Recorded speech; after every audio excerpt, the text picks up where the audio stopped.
Samy fréquente une école qui n'est pas faite pour lui. Il le sait. Chaque matin, devant le portail, c'est le même spectacle. Des Mercedes au vide teinté qui glissent sans bruit, des Ferrari rouges qui arrêtent le temps, des Brabus noires, lourdes, intimidantes. Des chauffeurs en costume ouvrent les portières comme dans un film. Bienvenue sur les histoires d'Africandes, la chaîne où les histoires africaines révèlent leurs secrets les plus sombres. Installe-toi, écoute bien, et n'oublie jamais, certains pactes ont un prix. Les enfants descendent, montres brillantes, chaussures hors de prix, parfums chers qui restent suspendus dans l'air, des enfants de ministres, des enfants de stars, des enfants de présidents. Et puis, il y a Samy. Lui, il descend d'un bus, un vieux bus bandé, des vitres rayées, la chaleur encore collée à la peau. Il est le dernier à descendre, toujours seul, toujours avec ce léger décalage, comme s'il arrivait d'un autre monde. Pendant que les moteurs de luxe ronronnent encore, Samy serre une pièce de 100 francs dans sa main, comme si c'était tout ce qu'il possédait au monde. Quand il passe le portail, les regards changent, les murmures commencent. Personne ne le frappe, personne ne crie, mais chaque mot l'efface un peu plus. Ce qu'ils ne savent pas, c'est que Samy est là grâce à une bourse. Pas une faveur, pas un piston, une moyenne exceptionnelle. Son seul luxe, c'est son cerveau. À 4 ans, ses parents divorcent, la maison se vide et sa mère disparaît sans bruit. Depuis ce jour, Samy a compris une chose, personne ne viendra le sauver. Alors il observe ses enfants riches, leur assurance, leur facilité. Et dans le silence de son cœur, une promesse se forme, froide, inflexible. Un jour, je serai plus haut que vous, peu importe le prix, sans savoir que certains prix ne se payent pas avec de l'argent. La cloche sonne, Samy entre en classe après les autres. Il marche lentement entre les tables. Les cartables autour de lui sont propres, rigides, encore brillants. Le sien est mou, délavé, serré contre sa poitrine, comme s'il avait honte d'être posé sur une table. Il s'assoit sans faire de bruit. Autour de lui, ça parle de vacances, de voyages, de choses qu'il ne verra jamais. Samy ouvre son cahier, les pages sont fines, déjà cornées. Dans sa poche, la pièce de 100 francs pèse plus lourd que tout le reste. Personne ne lui parle. Personne ne le regarde vraiment. La cloche sonne pour le déjeuner. Les élèves se lèvent d'un coup. À la cantine, ça sent la nourriture chaude. Les plateaux s'empilent, les cuillères s'entrechoquent. Samy avance dans la file. Il regarde les menus affichés au mur sans vraiment lire. Quand arrive son tour, il hésite. La dame derrière le comptoir le regarde. Elle attend. Samy sort lentement sa pièce de 100 francs. Il la pose sur le métal. Trop fort. Autour, les plateaux sont déjà pleins. Riz, viande, jus. La dame pousse quelque chose vers lui. Un petit bol. Presque vide. Samy le prend sans un mot et s'écarte. Il s'assoit à une table où il reste une place. Les autres mangent vite. Ils parlent de ce qu'ils feront après. Samy mange lentement. Il compte chaque bouchée, comme si ça pouvait durer. Quand il relève la tête, il voit un garçon le regarder. Pas avec colère, avec gêne. Le garçon détourne les yeux, et Samy comprend que même la pitié fait partie de l'humiliation. Le soir, dans le bus, Samy ne regarde pas par la fenêtre. Il regarde ses mains, vides. La journée tourne encore dans sa tête. La classe, la cantine, le bol presque vide. Personne ne l'a insulté. Et pourtant, tout l'a frappé. Le bus s'arrête, il descend. La poussière monte autour de ses chaussures. Chez lui, il ne parle pas. Il pose son sac, il s'esporte. Et pour la première fois depuis longtemps, il ne ressent pas seulement la honte, il ressent autre chose, une attention nouvelle, une lucidité froide. Le lendemain, à l'école, Samy ne subit plus seulement. Il observe. Il regarde comment les enfants riches réagissent, ce qui les fait parler, ce qui les fait se retourner. Il remarque un détail. Un jour, ce sont les chaussures. Le lendemain, autre chose. Cette semaine-là, ce ne sont plus les baskets, ce sont les sandales. Colorées, différentes, impossibles à ignorer. À la récréation, les téléphones circulent. Les images passent de main en main. Samy voit les photos et reconnaît un visage. Un cancer récent, une foule en feu, et au milieu, les sandales. Celles que Fally Ipupa a portées sur scène. Les réactions sont immédiates.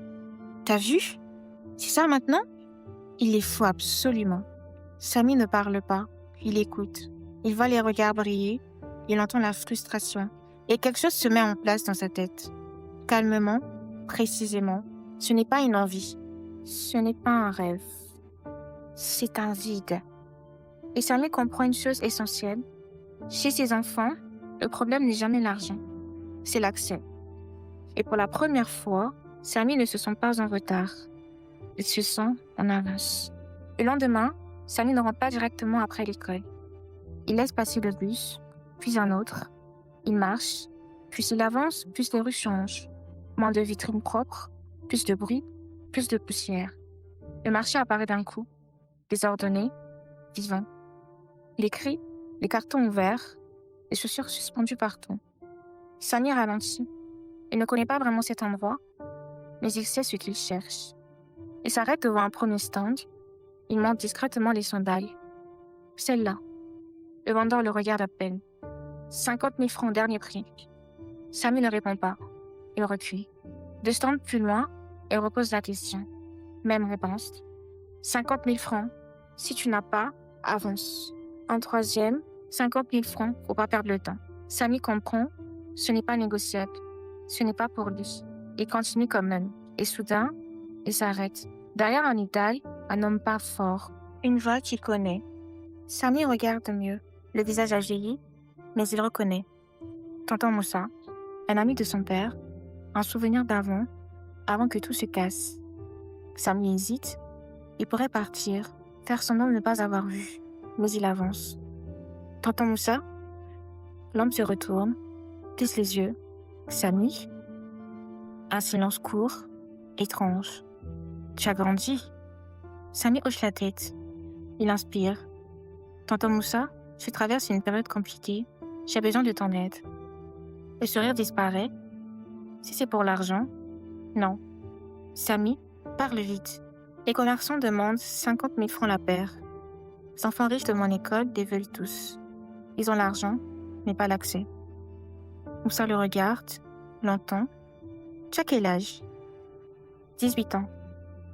Et tu fais quoi à courir derrière des sandales à ton âge? Samy baisse la voix. Je veux me débrouiller. Moussa croise les bras. Ton père? Il n'est plus là. Ta mère? Non plus. Rien de plus. Moussa observe Samy.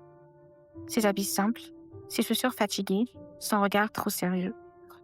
Il attrape une paire de Crocs, la pose devant lui, puis une deuxième. Tu prends ça. Samy ouvre la bouche. T'entends. Reviens ce soir.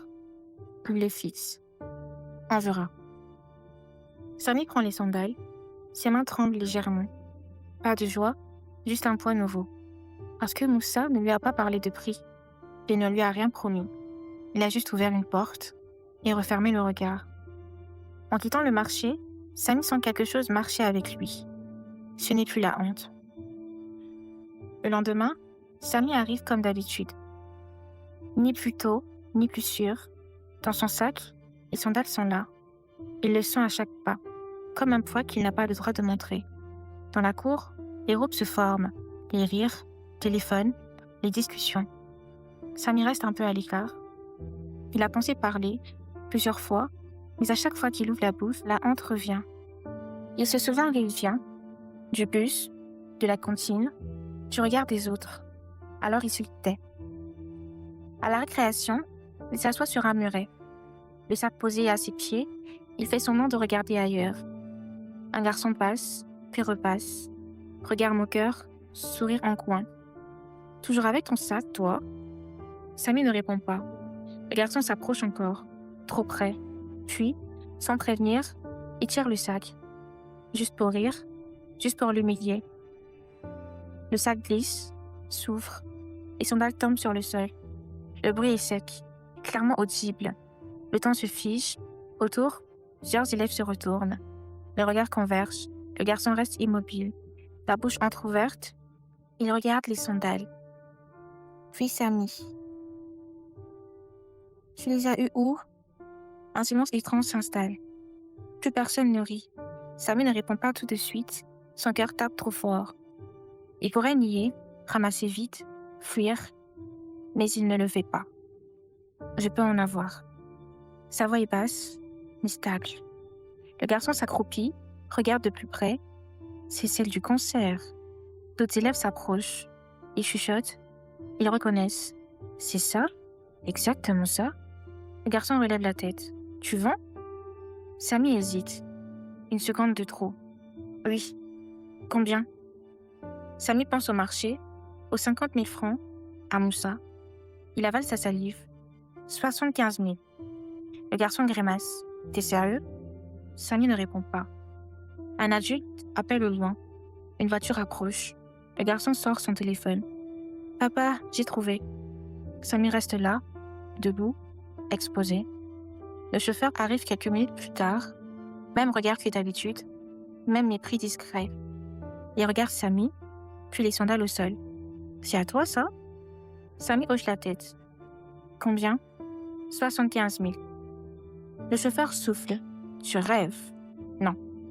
En silence, 60 000. Samy ferme le sac, lentement. Non. Le chauffeur observe Samy autrement. Plus longtemps, puis il sort l'argent. Compte. Tant. Samy prend les billets, ses doigts tremblent. Il tend les sandales. La cloche sonne. La Mercedes repart. Samy reste seul. Quelques secondes. Le sac vide à la main. Il sent encore la honte. Elle n'a pas disparu. Mais quelque chose s'est déplacé. Il n'a pas choisi le moment. Il n'a pas contrôlé la scène. Et pourtant, il a tenu. Quand il reprend le bus, Samy serre l'argent contre lui. Parce que cette vente n'est pas une réussite. C'est une fissure. Et certaines fissures finissent par faire tomber des murs entiers. Le soir tombe quand Samy arrive au marché. Les stands ferment un à un, les cris baissent, la poussière retombe. Il marche plus lentement que d'habitude. Dans sa poche, l'argent est là. Il le sent contre sa cuisse, lourd.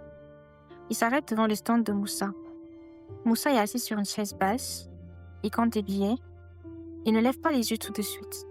Samy reste debout. Il attend. Enfin, Moussa regarde. Il voit le sac, puis le visage de Samy. T'es revenu? Samy hoche la tête. Il sort l'argent, le pose avec le carton. 75 000 francs. Moussa ne touche pas tout de suite. Combien? Une paire.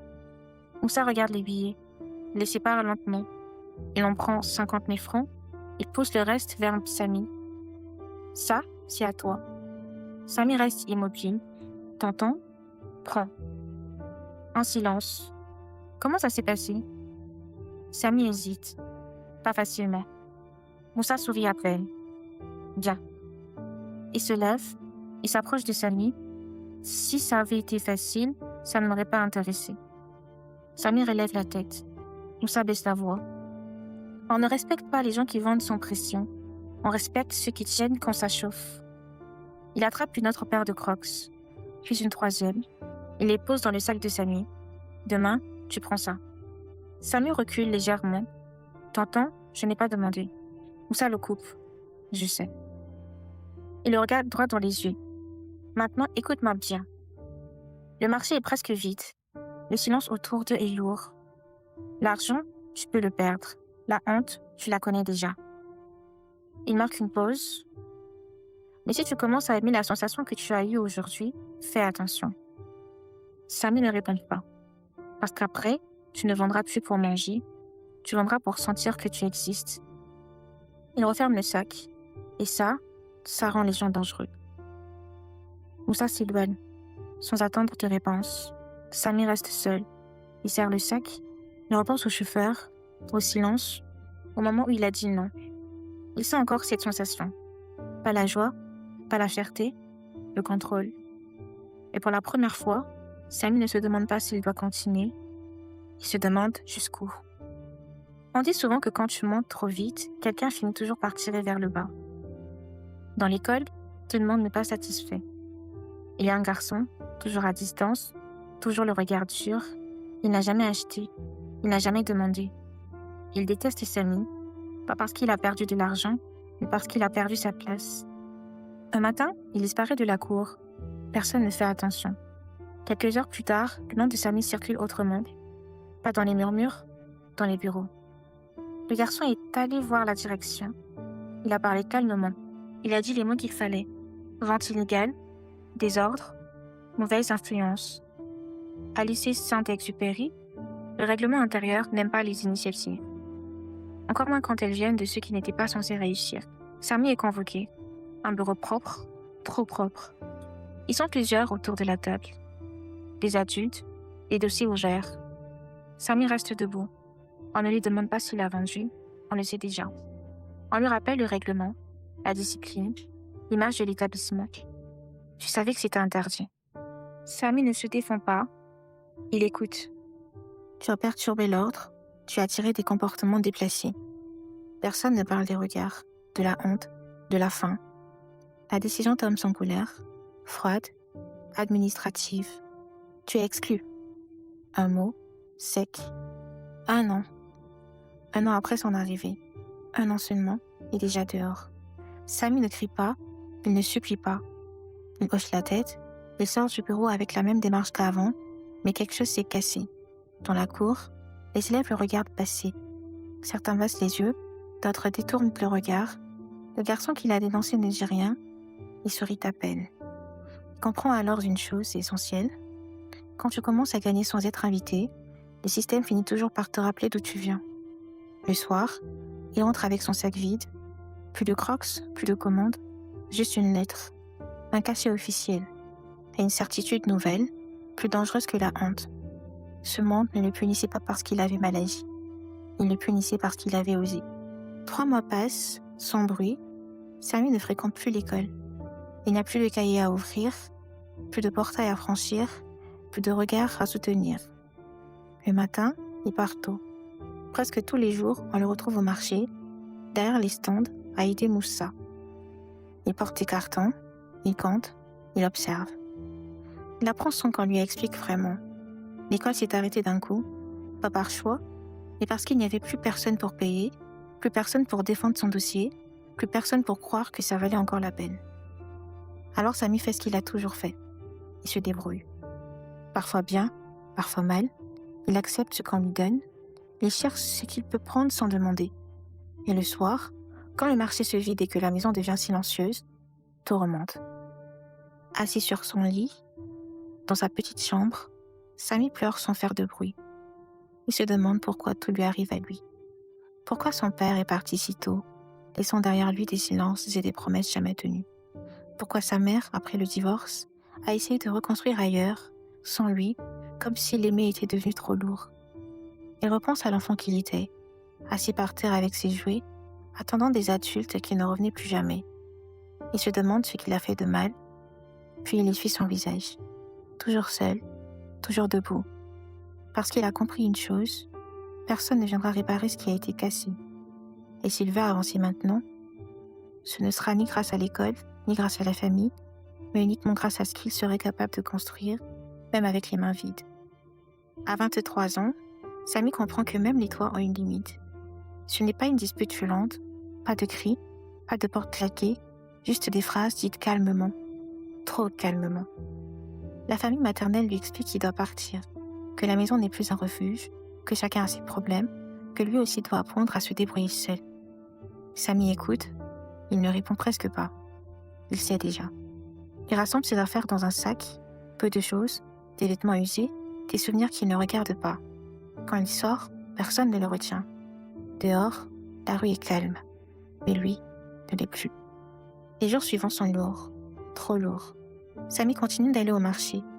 Il aide Moussa quand il peut, il vend quand il trouve quelque chose à vendre.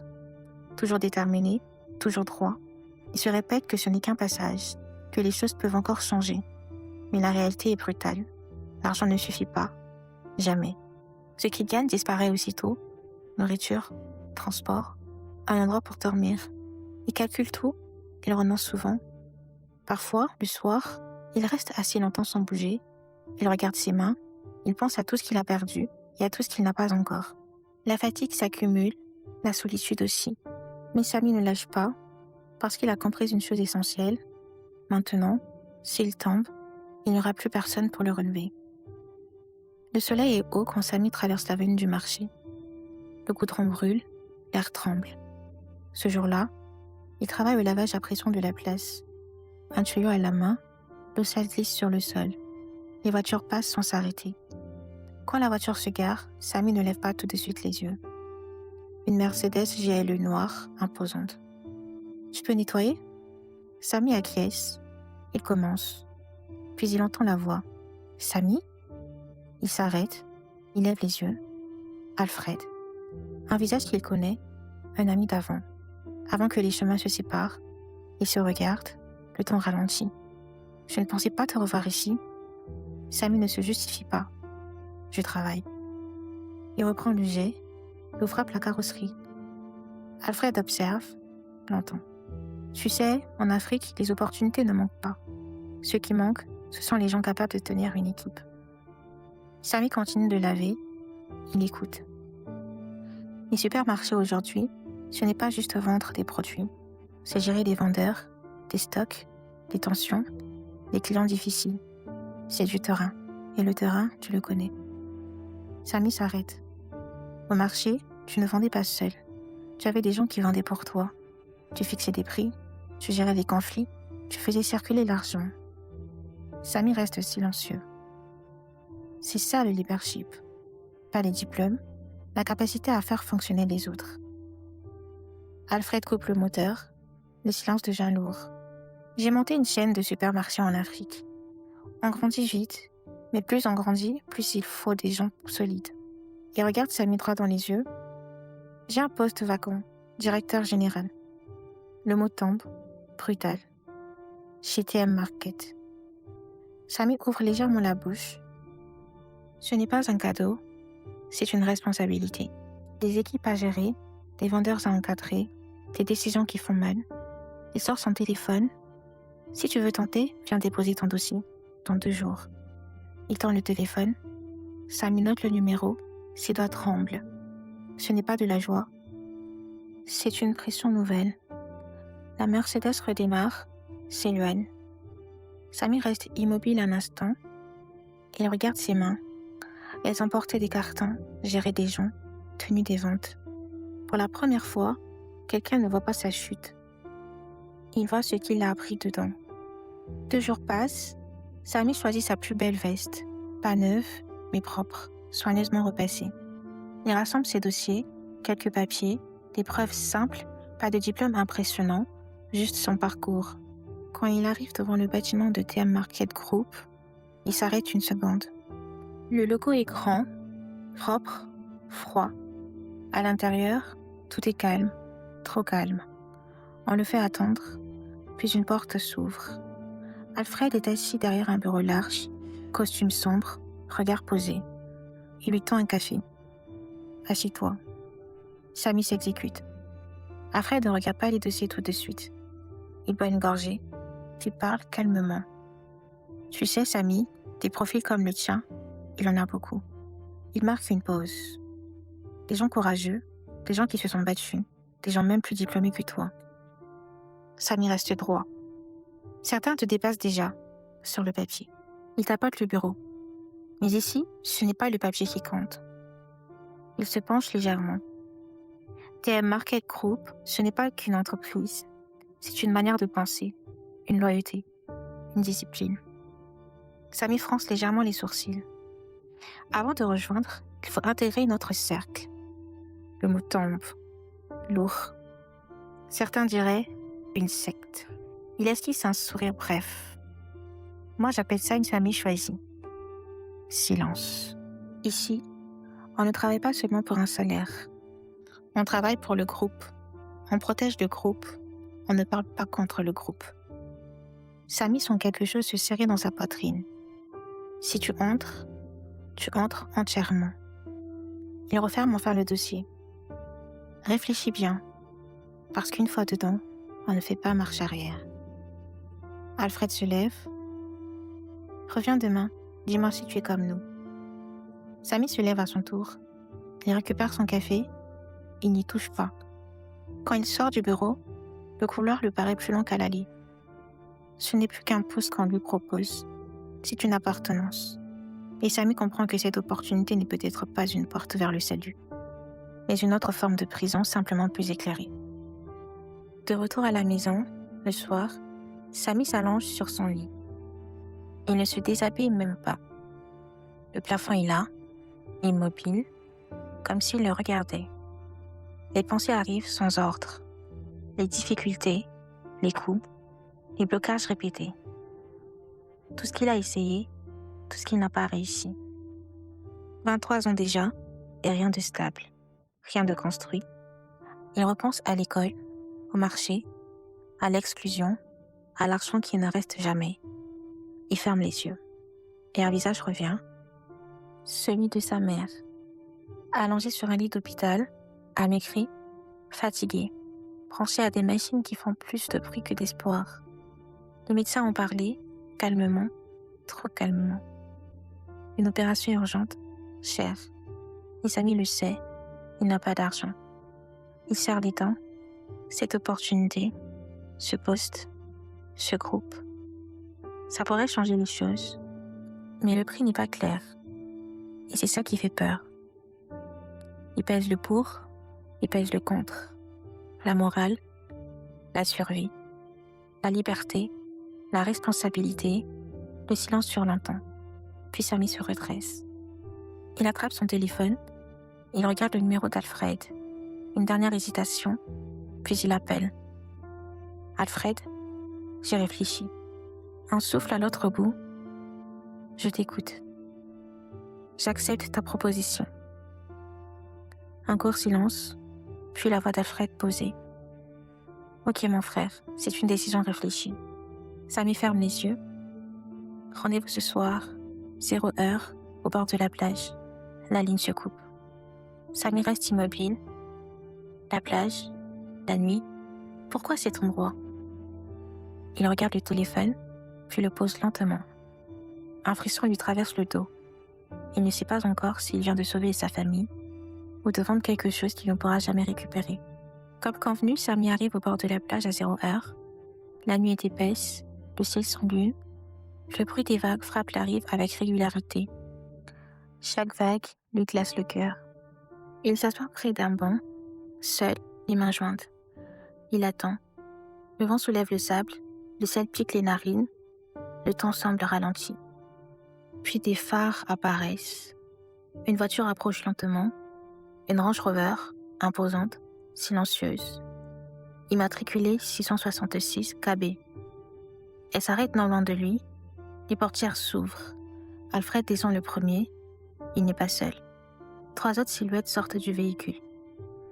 Tous sont vêtus de longues tenues sombres. Des capuches rouges couvrent leur visage. Chacun tient une bougie allumée. La lumière vacille dans la nuit. Samy se lève instinctivement. Son instinct lui hurle de partir, mais ses pieds restent cloués au sol. « Bonsoir, Samy. Merci d'être venu. » La voix d'Alfred est calme, trop calme.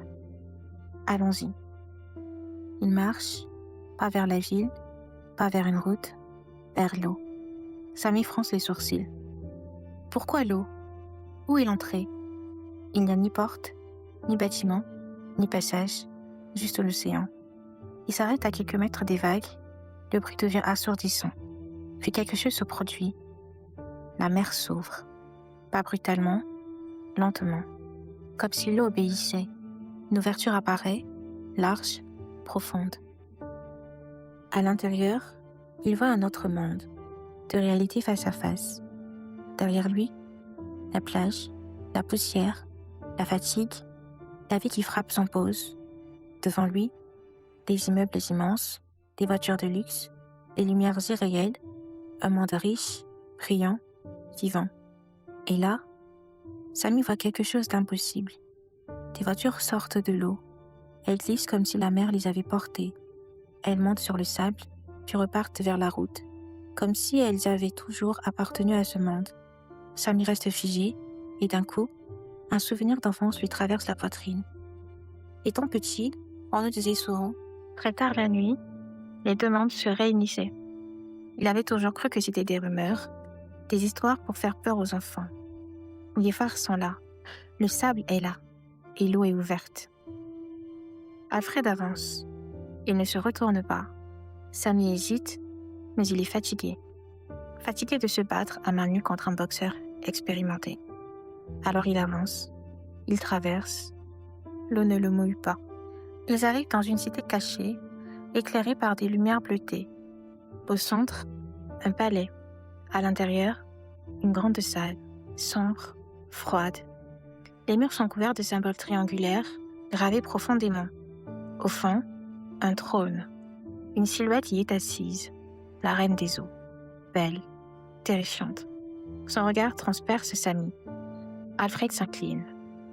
Voici celui dont je t'ai parlé. La reine parle, sa voix résonne. Voici la solution à tous tes problèmes. Samy sent ses jambes trembler, mais chaque solution a un prix. Un silence. Pour intégrer notre cercle, tu devras offrir 3 filles vierges, leurs étoiles, leur essence. Le cœur de Samy se serre. 3 vies. Il sait que c'est monstrueux, mais il sait aussi qu'il est déjà allé trop loin. Il regarde derrière lui. Il n'y a plus de sortie. La reine tend un parchemin. Ancien, vivant, signe. La main de Samy tremble. Il pense à sa mère, à l'hôpital, à l'agonie, à l'argent qu'il n'a pas. Il ferme les yeux et signe. À l'instant où l'encre touche le parchemin, la mer gronde. Le pacte scellé, Samy vient d'entrer dans un monde où l'argent ne sauve pas les âmes. Il les achète. Le lendemain du pacte, Samy se réveille dans sa chambre. Une nouvelle journée commence. Une nouvelle vie. Un nouveau poste chez TM Market, des nouvelles responsabilités, un nouveau statut. Très vite, il apprend, il observe, il dirige. Les équipes l'écoutent, les décisions lui reviennent, les chiffres montent. Samy devient efficace, respecté, redouté parfois. Les mois passent, il change de maison, plus grande, plus silencieuse. Il change de voiture, plus puissante, plus voyante. Il voyage, Dubaï, Ibiza, les Bahamas. Il vit enfin la vie qu'il regardait de loin, la vie qu'il croyait inaccessible. Et pourtant, au fond de lui, quelque chose résiste. Il a l'argent, le pouvoir, la reconnaissance, mais il n'a pas ce qu'il n'a jamais eu, une famille. Alors, naturellement, il commence à vouloir construire. Il se dit que maintenant, c'est possible, qu'il est prêt. C'est à ce moment-là qu'il rencontre Angelina. Une rencontre simple, presque normale. Ils parlent, ils rient, ils prennent leur temps. Angelina n'a jamais connu d'autre homme que Samy. Elle est douce, présente, sincère. Samy s'attache. Et pour la première fois depuis longtemps, il oublie presque le pacte. Jusqu'au jour où tout bascule. Angelina tombe malade, rapidement, brutalement, d'un cancer de sang, incompréhensible, foudroyant.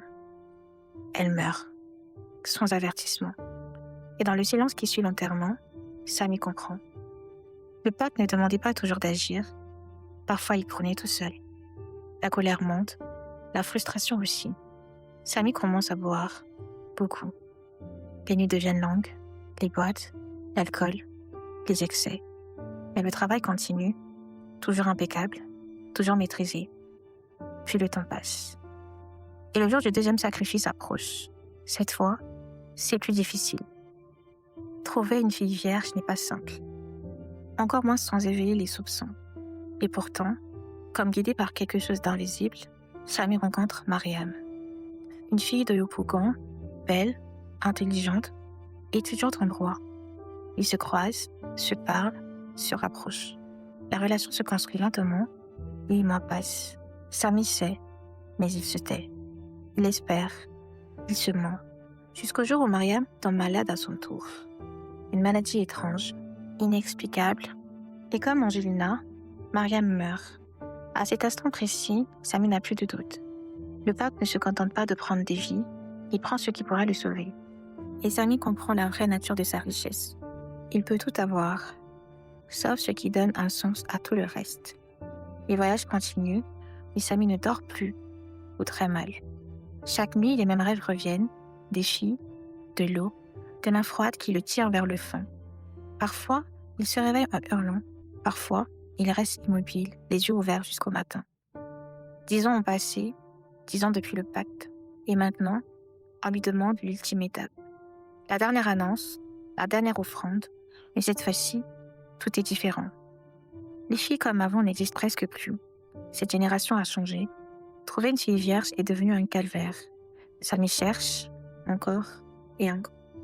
Il fouille, il observe, il approche. Mais il ne trouve rien. Jour après jour, la pression monte. La reine des eaux ne se tait plus.